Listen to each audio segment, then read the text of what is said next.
예, 그렇습니다. 오늘 본문 말씀은 정말 많은 사람들이 좀 이상하게 생각하는 말씀.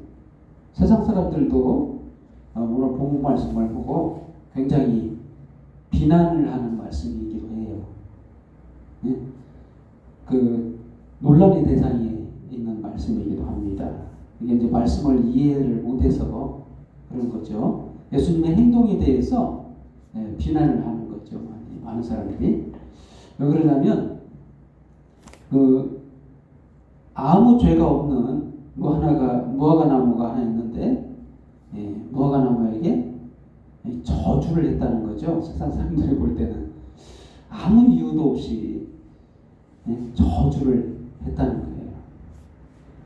근데 이것은 예수님이 우리들에게 교훈하시기 위해서 정말 중요한 내용을 설명하시기 위해서 이적을 행하신 거예요.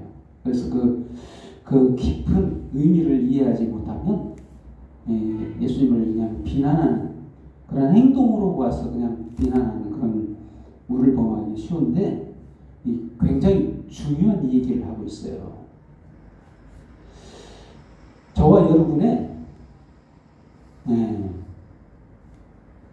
영생에 대한 문제를 다루고 있는 말씀입니다.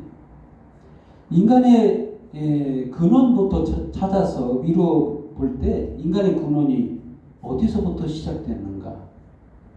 왜 존재하는가? 그것을 모르면 정말 아무것도 아닌 이 무화과나무, 아무 죄가 없는 무화과나무를 저주를 했다 이렇게 비난하기가 쉬운데 정말 중요한 내용을 하고 있기 때문에 그래요. 예수님이 나무를 통해서 우리에게 보여주고 있는 그 중요한 내용은 우리의 목숨에 대한 얘기, 우리의 생명, 우리의 영생. 인간이 왜 존재하는가부터 이 얘기를 해야 돼요. 왜 인간이 생겨났는가? 언제부터 생겨났으며 이 성경은 이 모든 의문점에 답을 주고 있는 책이에요. 성경에서는 이렇게 말하고 있잖아요. 창조자 되시는 하나님, 바로 거기에 포함되어 있는 예수님. 예수님도 창조자예요. 그래서 그 인간의 존재를 계획하시고 이 땅에 두신 분이라는 거예요. 이 땅에 두시면서 그냥 아무 이유 없이 존재케 하진 않았을 거예요. 뭔가의 이유가 있습니다. 모든 만물은 이유 없이 존재하는 존재는 아무도 없어요. 아무리 보잘것없는 존재일지라도 그 존재 자체도 필요하니까 생겨났어요. 심지어는 이 세상에 지음받은 인간들도 뭘 만들어내죠.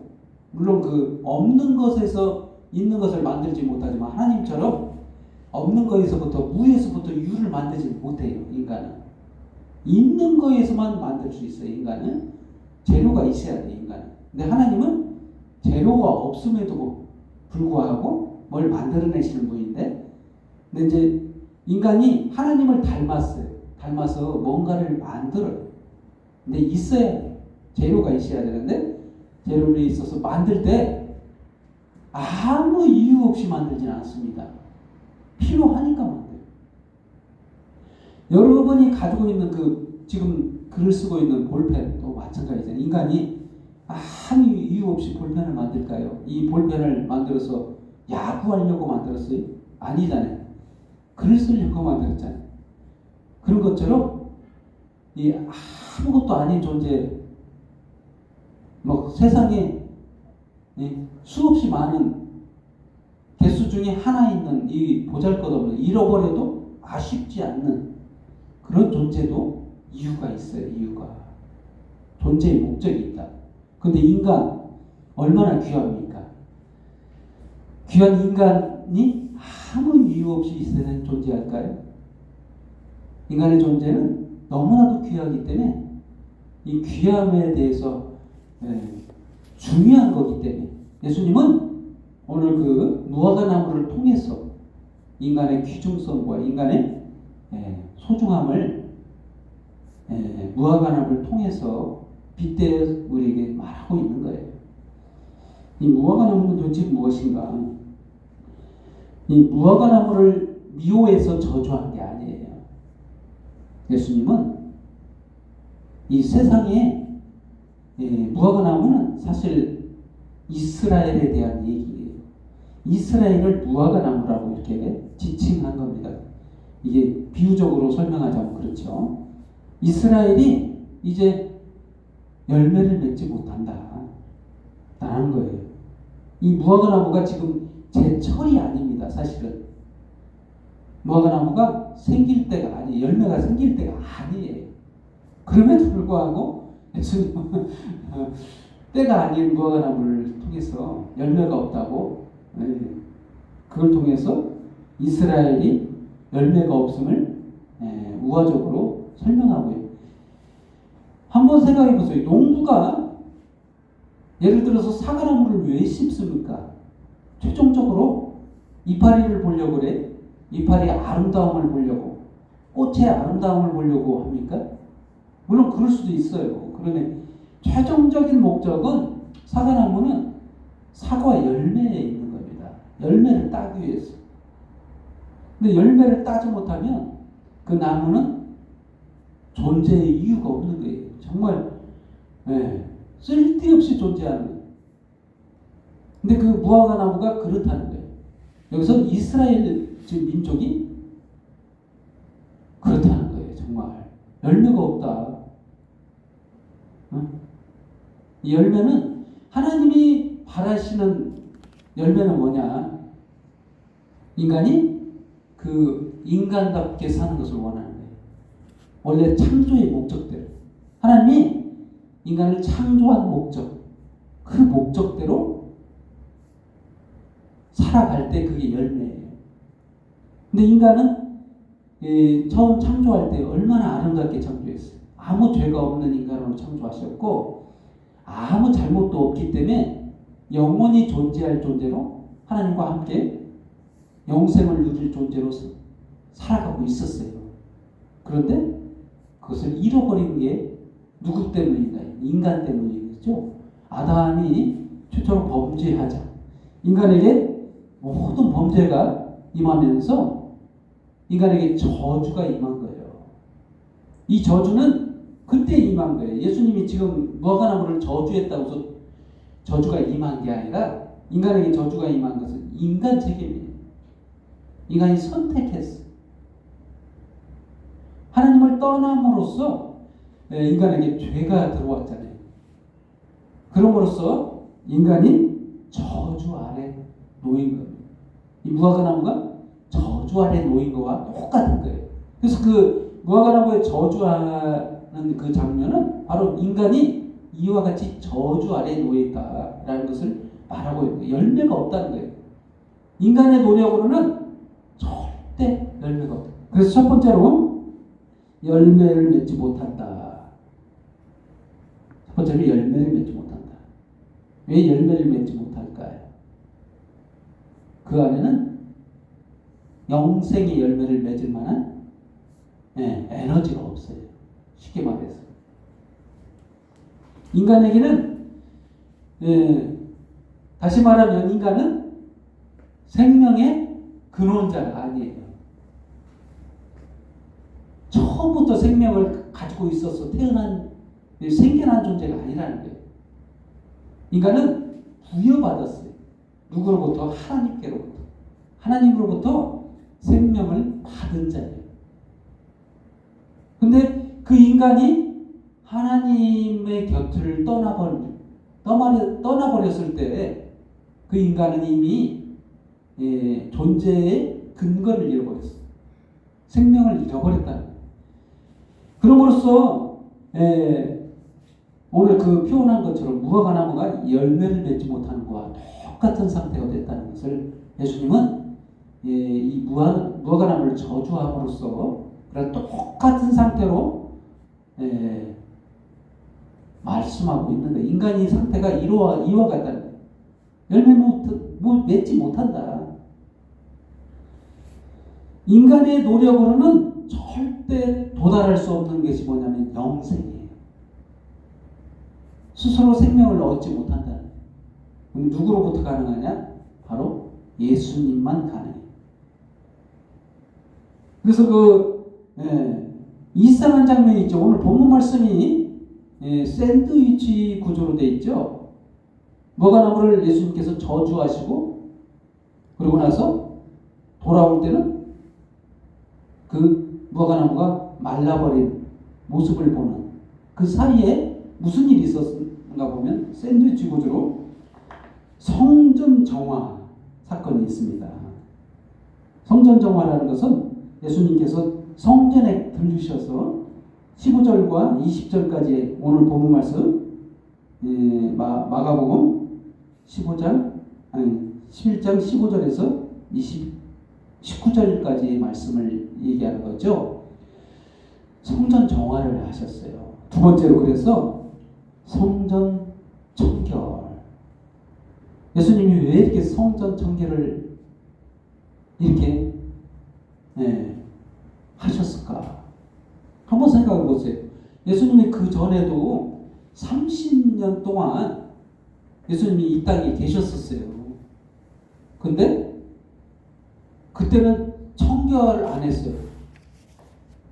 공식적으로 예수님께서 공생애를 시작하고 30세부터 공생애를 시작하셨죠. 그리고 나서 성전에 대해서 굉장히 청결해야 된다는 그 생각을 가지고서 이제서 공생애 기간에 청결케 하시는 그런 일을 행하셨죠. 이거 중요합니다. 이 무화과 나무를 저주한 사건과 무관하지 않는 일이에요. 연관성이 있는 거예요. 그러면 열매를 아까 무화과나무 열매를 맺지 못했다고 했죠. 열매를 맺으려면 그럼 어떻게 해야 되냐? 성전이 제 기능이 발휘돼야 된다는 거예요. 성전이 제대로 기능을 발휘하려면 구약 성경에 있는 에스겔 성전처럼 이 에스겔 성전은 실제적으로 건축한 성전이 아닙니다. 아주 이상적인 성전. 그래서 에스겔 성전에서부터 시작된 그 생수가 흘러나오죠. 그래서 그냥 온 천하에 충만하게 차는 그런 은혜를 베푸고 이게 무엇을 말하는 거냐? 바로 예수 그리스도를 통해서 나올 영생에 대한 묘사예요. 그래서 그 말씀과 오늘 본문 말씀은 무관하지 않습니다. 예수님께서는 이 성전이 이렇게 돼야 된다는 거예요. 성전이 제 기능을 발휘해요. 그 제 기능을 발휘하려면 어떻게 되냐? 깨끗해야 된다. 성전이 제대로 돌아가야 된다. 이 제대로 돌아가려면 어떻게 해야 돼요? 바로 예수님이 죽으셔야 돼요. 오늘 본문 말씀에서는 예수님이 죽음에 대해서 얘기하지 않지만 성전이 지금 없어져야 돼요. 지금 그 헤롯 성전이죠. 지금 헤롯 성전에서는 무슨 일이 있습니까? 제대로 기능을 발휘하던가요? 아직 완공도 되지 않았어요. 헤롯이 심혈을 기울여서 오랫동안 성전을 짓고 있는 웅장한 성전입니다. 그 성전 안에서 무슨 일이 있냐면 매매 활동을 하고 어떤 사람들은 막 시끌벅적 떠들고 이 시장과 똑같아요. 성전 기능이 아닙니다. 장사치들이 돈 벌고 하는 그런 곳이 아니거든요. 여기는 성전은 정말 예수님이 걸어 다니시는 본질적 성전이기 때문에 인간이 만든 성전은 인간을 영생하게 하지 못한다는 거예요. 생명을 주지 못해요. 이 기능은 제대로 된 기능은 바로 예수님이 십자가에서 죽어주시고 나서 이 성전의 기능이 회복되어야만이 완전케 된다는 것을 말하고 있는 겁니다. 인간은 어떤 성전을 지어도 그 기능이 제대로 말이 될 수 없다. 그래서 그 솔로몬 성전도 무너졌잖아요. 하나님이 허락하신 성전인데도 불구하고 인간이 지은 성전은 무너져야만 돼요. 왜? 본질적 성전이 아니기 때문에. 진짜 성전은 누구예요? 바로 예수님. 예수님이 성전이거든요. 하나님이 그곳에 계세요. 예수님이라는 그 몸 자체에 하나님이 계시기 때문에 이게 성전인 거예요. 그래서 예수님이 십자가에서 죽어주시고 우리들을 위해서 모든 죄를 사해 주셨을 때 이 성전의 제사장이 완성되죠. 예수님을 통해서 우리를 대신해서 어린 양이 주셔서 우리 죄 대신 십자가에서 못 박혀 죽으심으로써 우리 죄가 완전케 되었잖아요. 깨끗해졌잖아요. 그게 바로 성전의 제대로 된 기능이에요. 나를 살게 하는 기능이, 이 성전 기능이 가장 중요한 기능이에요. 나로 나답게 살게 만드는, 제대로 나답게 나를 자유롭게 만들어주는 이 기능, 이 성전 기능이에요. 그래서 성전이 회복되자 우리들은 어떻게 됩니까? 우리 안에 열매가 맺어지죠. 예수 그리스도의 생명 우리 안에 있어요. 그래서 저와 여러분의 안에는 예수 그리스도의 생명이 있기 때문에 우리 안에 영생이 있다는 거예요. 영생이 있다는 말은 바로 열매를 맺었다라고 말할 수도 있습니다. 그래서 농부 되신 예수님께서는 이 일을 하시기 위해서 이 땅에 오신 거예요. 결정적 일을 하셨는데 바로 십자가에서 우리를 대신해서 죽어주신 일. 이게 농부가 피땀 흘려 일한 일이에요. 산고의 고통. 해산의 수고를 하신 거예요. 예수님은. 영생을 얻기 하기 위해서. 그렇습니다. 그래서 성전을 청결해야 될 필요성을 느낀 거예요. 제대로 된 성전이 필요하다. 우리에게 그런 성전을 주시겠다는 거예요. 바로 자신을 주시겠다는 거예요. 헤롯 성전이 성전이 아니다. 진짜 성전인 예수 그리스도. 그분이 우리들을 위해서 십자가에서 대신 죽어주신다는 거예요. 그렇습니다. 농부 되신 예수 그리스도는 이 땅에 오셔서 수고했다는 거예요. 그렇게. 그렇습니다. 또한 세 번째로 무화과 나무가 마르다. 20절 말씀. 그들이 아침에 지나갈 때 무화과 나무가 뿌리째 마른 것을 보고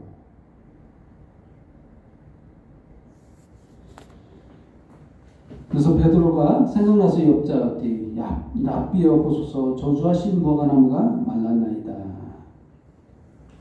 그런데 그 예수님께서 대답하시는 말씀이 이상한 말씀을 하시죠. 그 무화과 나무에 대한 말이 아니라 갑자기 믿음에 대한 얘기를 하죠. 20절 말씀, 22절 말씀. 예수께서 그들에게 대답하여 이르시되 하느님을 믿으라. 내가 진실로 너희에게 이르노니 누구든지 이 산더러 들려 바다에 던지라 하면 그 말하는 것이 이루어질 줄 믿고 마음에 의심하면 그대로 되리라. 그러므로 내가 너희에게 말하노니 무엇이든지 기도하고 구하는 것은 받은 줄 믿으라. 그러면 너희에게 그대로 되리라. 서서 기도할 때 아무에게나 혐의가 있거든 용서하라.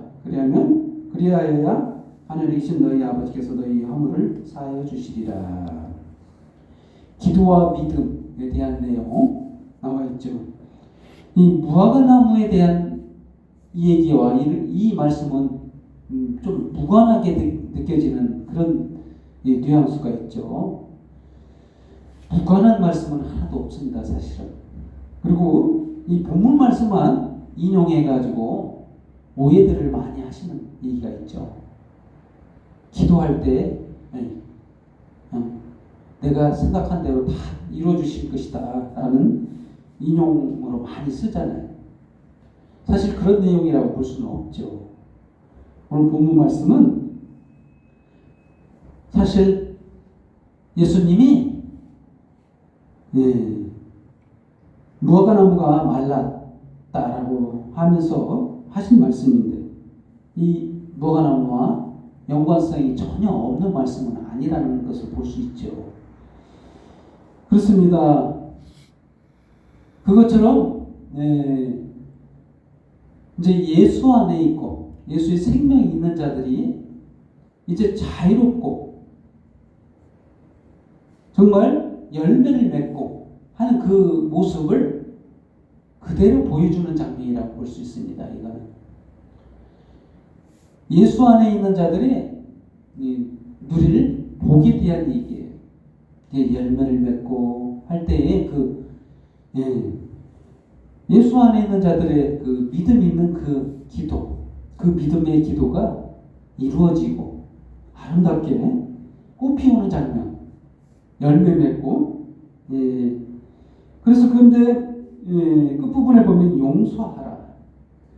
정말 그 열매의 모습, 긍극적 모습이 다른 사람에 대한 용서. 예수님께서 이 땅에 오셔서 인간의 모든 죄를 용서한 것처럼 우리들도 또한 다른 사람을 용서하는 모습까지 이렇게 보여지게 된다는 그런 열매적 모습을 표현했다고 볼 수 있습니다. 정말 결론을 내리자면 그렇습니다. 농부 되시는 예수님 이 땅에 오셔서 궁극적으로 우리를 통해서 열매를 맺는데 우리 열매 생각하면 높은 수준의 윤리적, 도덕적 그리고 종교적인 어떤 높은 수준에 올라가기를 바라는 얘기. 이 열매로 착각하기 쉬운데 사실 그게 아닙니다. 열매는 바로 예수 그리스도의 영생의 열매를 말하는 거예요. 바로 믿음으로만 가능한 일. 오늘 본문 안에서도 그래서 믿음에 대한 얘기를 하잖아요. 정말 이루어지기 힘든 그 일처럼 느껴지는 우리 영생의 문제도 바로 믿음으로 가능하다는 거예요. 믿음으로. 바로 예수님이 나를 위해서 십자가에서 죽어주신 그 공로를 통해서만 가능하다는 거예요. 그렇습니다. 우리가 무슨 일을 높은 어떤 결과물을 내야만이 이 영생의 열매를 맺는 게 아닙니다. 간단하죠? 바로 예수님이 나를 위해서 십자가에서 죽어주신 그 공로를 믿는 그 믿음, 그게 필요하다는 거예요. 그것이면 충분하다. 바로 하나님께서 우리를 향하신 마음이에요.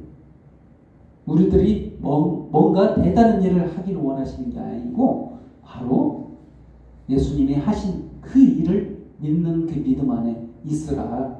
아멘. 그렇습니다. 저와 여러분은 그 믿음 안에 있기 때문에 이 영생의 열매를 이미 맺고 하나님의 흡족한 자녀임을 나타내고 있습니다. 아멘. 기도하겠습니다. 하나님 아버지 감사합니다. 저희들이 무엇이고 한데 보잘것없는 존재로 정말 이 세상에 있다가 저주 아래에 있다가 하나님의 크신 은혜로 하나님의 자녀가 되고 믿음 가운데 정말 열매를 맺고 기쁨 속에 살아가게 하시니 감사합니다. 오늘 이 시간 참으로 주님의 놀라운 그 은혜를 감사해서 정말 주님 앞에 모든 영광과 경배와 찬양을 돌려오니 주님 홀로 영광을 받아옵소서. 예수님의 이름으로 기도합니다. 아멘.